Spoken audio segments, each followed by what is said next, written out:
The Tower Treasure, credited to the non-existent Franklin W. Dixon, and Ghost written by Leslie McFarlane. Chapter 6, Tire Tracks.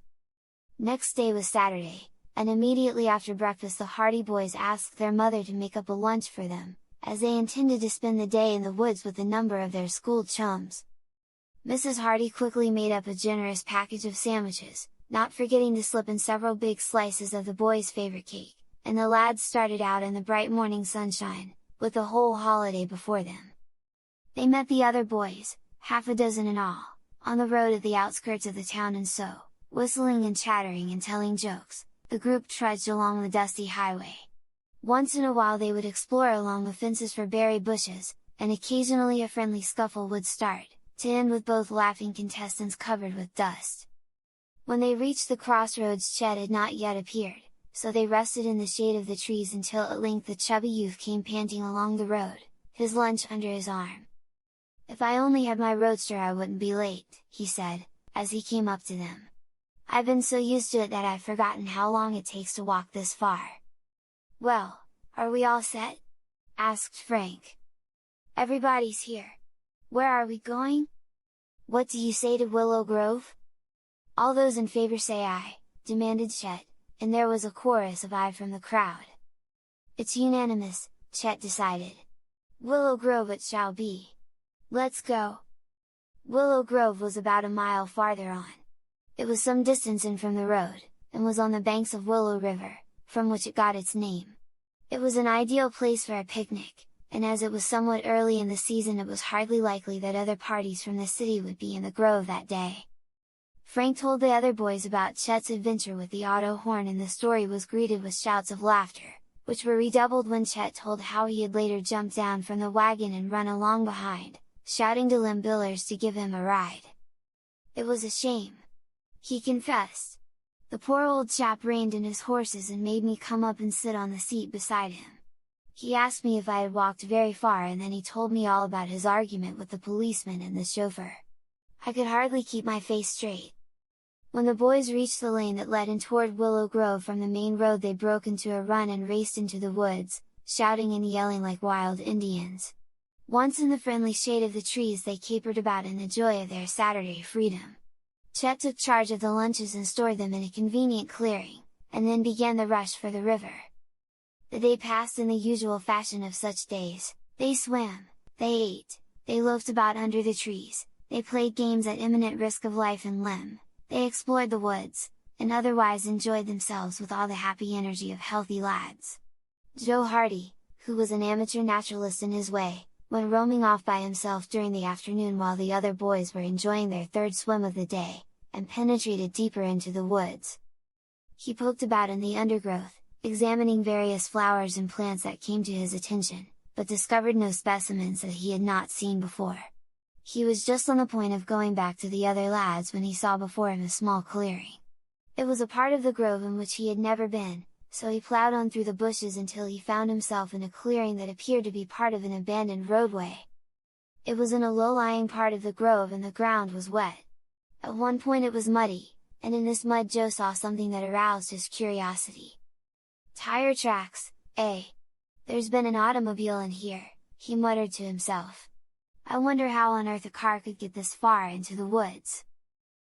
Then he remembered his father's remarks on the value of developing his powers of observation, so he went over closer and examined the marks in the mud. "That's a strange tread," he thought. "I've never seen a tire mark quite like that before." He gazed at it until he was sure that if he ever saw a similar auto tread again he would recognize it. "That just goes to prove that Dad was right," said Joe. "Probably I've seen auto tires like that often, but I've never noticed the markings, and now that I do notice one in particular it seems strange to me. But I wonder what an automobile was doing in here and how it came to get here in the first place." However, he gave the matter little further thought and retraced his steps through the woods until he returned to the other boys, who were getting dressed after their swim. "I thought automobiles weren't allowed in Willow Grove," he said casually to Chet Morton. "Neither they are. You have to park just inside the fence." "Well, somebody brought a car right down into the grove." "They couldn't. There's no road." "Well, there's a sort of clearing over there," said Joe, motioning in the direction from which he had just returned. It looks as if it had been a road at one time. That's probably the old creek road. It hasn't been used for years. Well, it was used just this week. I saw the marks of an automobile tire over there not 10 minutes ago. And it was a mighty peculiar tread, too. Like this, and Joe commenced to draw a replica of the design in the sand, using a thin stick of wood as a pencil. Chet Morton stared. "Why," he exclaimed, "there's only one car in the city has tires like that." "Whose car?" "Mine!" exclaimed Chet, springing to his feet. "Where is this road you found?" Joe Hardy quickly led the way and all the other boys came trooping along behind, the whole band thrown into a state of great excitement by this unexpected discovery. They all knew that Chet's car was of an unusual make and that the tires were distinctive. When they reached the clearing and Chet had examined the imprint in the mud, he exclaimed, "There's no mistake about it! My car has been here!